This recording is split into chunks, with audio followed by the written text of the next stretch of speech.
Hello everyone, मेरा नाम संदीप है और आज हम बात करेंगे सेल्फ मेडिकेशन के बारे में।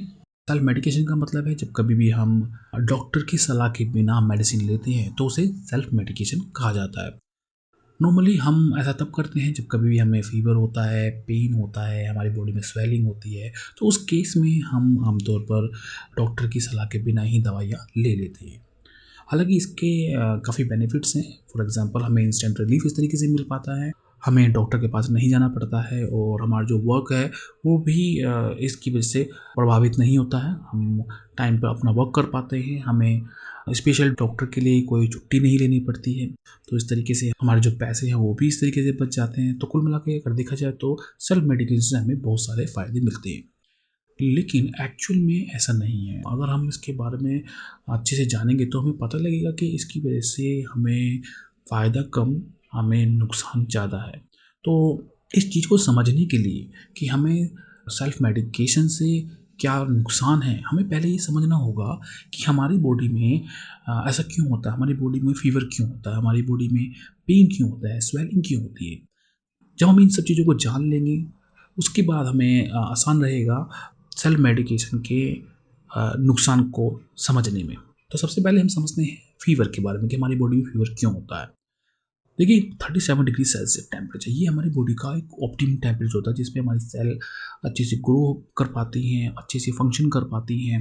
लेकिन जब कभी भी वायरस और बैक्टीरिया हमारी बॉडी के अंदर एंटर करते हैं तो ये टेम्परेचर उनके लिए भी एक ऑप्टिमम टेम्परेचर रहता है। वो भी इस टेम्परेचर पे अच्छे से ग्रोथ कर पाते हैं। ऊपर से हमारी बॉडी में उन्हें काफ़ी अच्छे अमाउंट में न्यूट्रिशन भी मिल जाता है। तो हमारी बॉडी में उनके लिए एक बेस्ट इन्वायरमेंट होता है ग्रोथ करने के लिए। जब कभी हमारी बॉडी वायरस और बैक्टीरिया को सेंस करती है तो उस समय उनकी ग्रोथ को रोकने के लिए हमारी बॉडी क्या करती है, अपना टेम्परेचर बढ़ा लेती है सो दैट कि जो वायरसेस हैं, जो बैक्टीरिया हैं, वो आसानी से हमारी बॉडी में ग्रो ना कर पाए।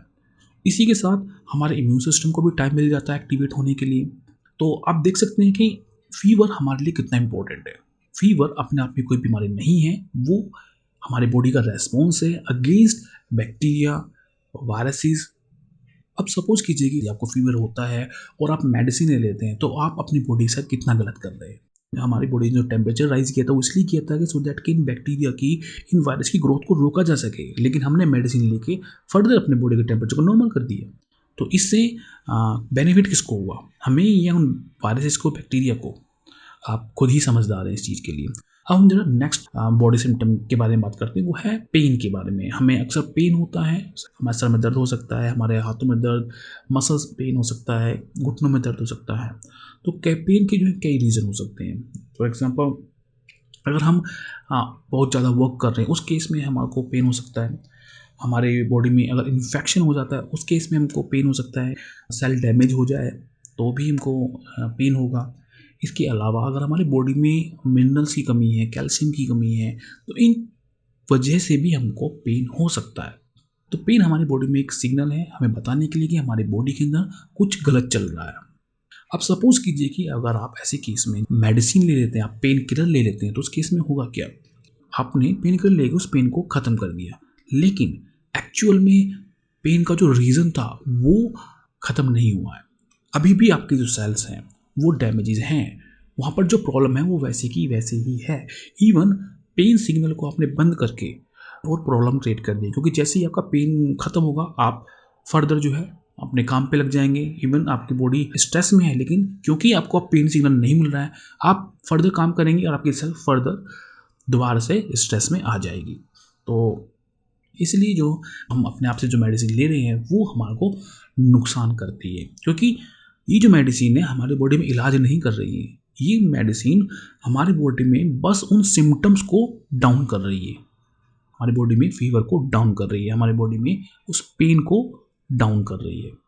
दूसरी तरफ अगर हम देखें इन्फ्लामेशन के बारे में, देखिए इन्फ्लामेशन जो है हमारी बॉडी के लिए बहुत इंपॉर्टेंट है। जब कभी कोई सेल स्ट्रेस में होती है या फिर उसमें कुछ डैमेज हो जाते हैं या कोई इन्फेक्शन एक पर्टिकुलर एरिया में होता है तो वहाँ की जो सेल्स हैं वो एक सिग्नल प्रोड्यूस करती हैं जिसकी वजह से वहाँ पर स्वेलिंग होती है।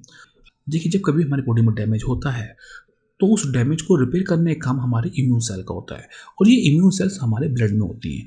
तो अगर इन इम्यून सेल को उस डैमेज को रिमूव करना है तो सबसे पहले इन इम्यून सेल को उस ब्लड वेसल से बाहर आना पड़ेगा, जो हमारे जो नसें हैं उनसे बाहर आना पड़ेगा। ऐसा करने के लिए वहाँ की जो नसें हैं जहाँ पर डैमेज हैं वो फैल जाती हैं, उनके अंदर छोटे छोटे सुराख होते हैं, वो थोड़े बड़े हो जाते हैं, सो दैट कि वहाँ पर ये जो इम्यून सेल्स हैं उस पर्टिकुलर जहाँ पर डैमेज है उस एरिया में जा सके और वहाँ पर उस डैमेज को रिपेयर कर सकें। और जब कभी भी ऐसा होता है, जब ब्लड वेसल्स यहाँ पर फैलती हैं तो उससे वहाँ पर क्या होता है, स्वेलिंग आ जाती है, क्योंकि न केवल इम्यून सेल ही वहाँ पहुँचती है, उसके साथ साथ वहाँ पर हमारी नसों से जो फ्लूइड है, लिक्विड जो है वो भी वहाँ पर एक्स्ट्रा अमाउंट में पहुँच जाता है, तो उसकी वजह से वहाँ पर स्वेलिंग हो जाती है।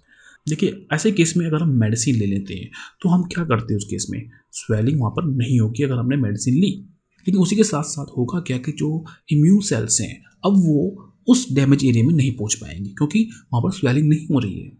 स्वेलिंग एक हमारी बॉडी का प्रोसेस है, एक सिस्टम है जिसके ज़रिए वो इम्यून सेल्स को डैमेज एरिया में भेजती है, और जब ये इम्यून सेल हमारे डैमेज एरिया में जाएंगी तभी वहाँ पर रिपेयरिंग हो पाएगी। तो अगर आपने ऐसे केस में मेडिसिन ले ली तो वो जो वहाँ पर डैमेज है वो रिपेयर नहीं होगा, फर्दर वहाँ पर और डैमेजेस होंगे।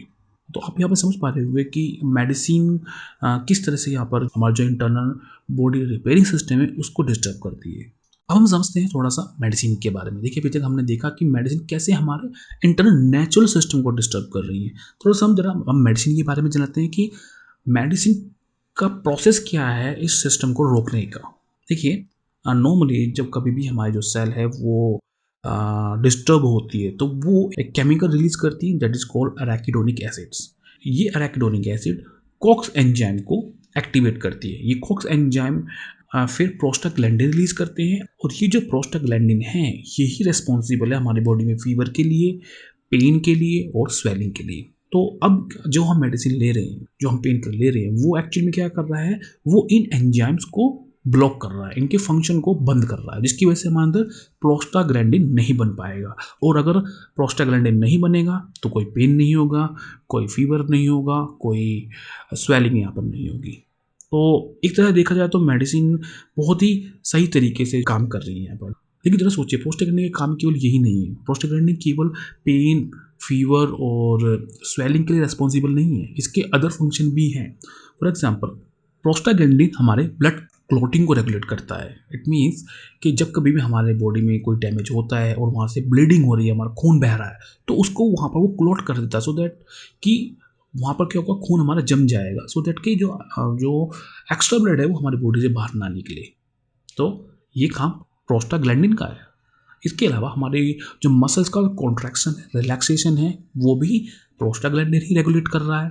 हमारे जो ब्लड वेसल्स है उनका कॉन्ट्रैक्शन और रिलैक्सेशन वो भी हमारा प्रोस्टाग्लैंडिन ही रेगुलेट कर रहा है। और यहाँ पर एक विशेष ध्यान देने की बात ये है कि ब्लड वेसल्स के कॉन्ट्रैक्शन और रिलैक्सेशन से ही हमारा ब्लड प्रेशर रेगुलेट होता है।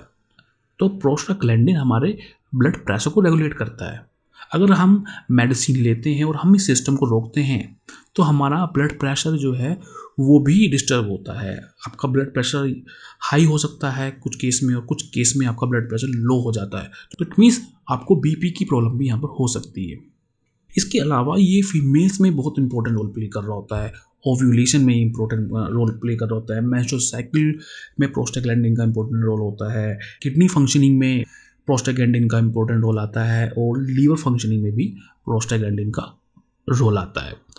जब प्रोस्टाग्लैंडिन को इनएक्टिव किया जाता है उस केस में होता क्या है कि जो ब्लड फ्लो जो किडनी की तरफ जो है वो कम हो जाता है। अब अगर किडनी की तरफ ब्लड फ्लो कम होता है तो उससे बहुत प्रॉब्लम क्रिएट होती है, क्योंकि किडनी का काम यहाँ पर है हमारे ब्लड को फिल्टर करना। अब यहाँ पे क्योंकि ब्लड फ्लो अगर रुकता है तो वहाँ पर जो इम्प्योरिटीज़ जो हैं वो हमारी किडनी में एक्यूमुलेट होना स्टार्ट हो जाती हैं। इवन हमारे ब्लड के अंदर भी इम्प्योरिटीज़ एक्यूमुलेट होना स्टार्ट हो जाती है, तो उससे क्या होगा, वहाँ पर स्टोन बनने का चांस भी बढ़ जाता है, हमारे किडनी डैमेज का खतरा बढ़ जाता है अगर आप रेगुलरली इन मेडिसिन को यूज़ कर रहे हैं।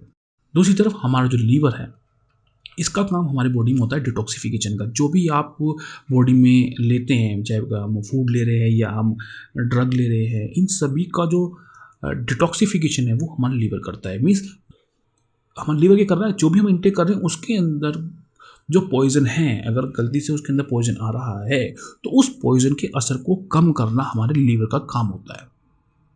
अब नॉर्मली तो हमारा लीवर ये फंक्शन अच्छे से करता है, लेकिन जब आप रेगुलरली मेडिसिन लेते हो तो उससे हमारे लीवर पे लोड आता है।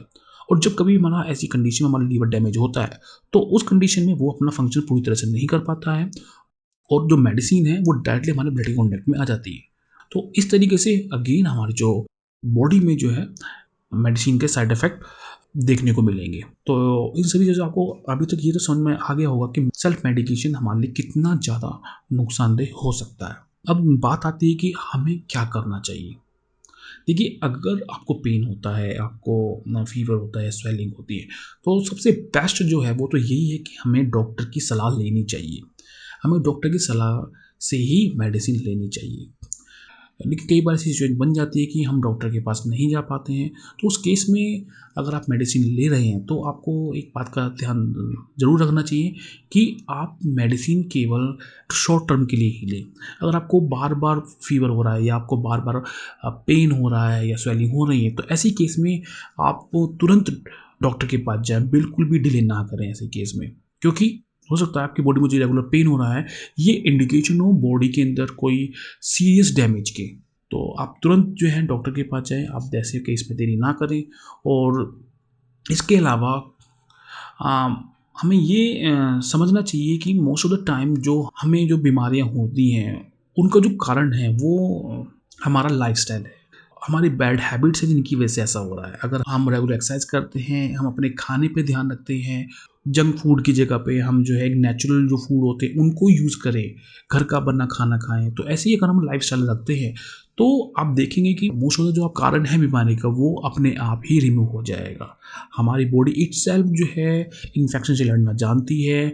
हमारी बॉडी का सेल्फ मैकेनिज़्म है जिसके ज़रिए वो खुद को रिपेयर कर सकता है, लेकिन हमें पहले अपनी बॉडी को समझना होगा। हर किसी की बॉडी अलग तरीके से परफॉर्म करती है। अगर आप अपनी बॉडी को अच्छे से समझ लेते हैं तो आप देखेंगे कि आपको most of the time medicine की ज़रूरत नहीं पड़ेगी और आप इटसेल्फ ही अपने आप को ठीक कर पाएँगे।